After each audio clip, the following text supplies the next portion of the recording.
ఒక త్రిభుజం ఎత్తు దాని భూమికి 2 రెట్లు ఉంది.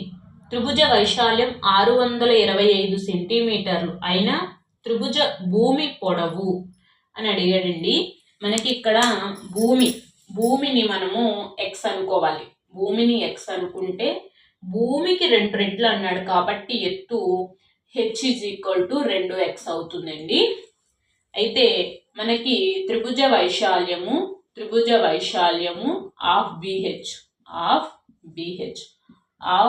BH మనకి లెక్క ప్రకారము త్రిభుజ వైశాల్యము 625 అని ఇవ్వడం జరిగింది. కాబట్టి ఫార్ములాలో వాల్యూస్ అనేవి ప్రతిక్షేపించేద్దాం. ఇక్కడ b = x, h = 2x = 625. ఇక్కడ ఈ రెండు క్యాన్సిల్ అయిపోతాయి. x² = 625, x √625, x 25. మనకి త్రిభుజం యొక్క భూమి కనుక్కోమన్నాడు. భూమి x = 25. x మనం భూమి అనుకున్నాం కాబట్టి ఆప్షన్ 1 ఈజ్ రైట్.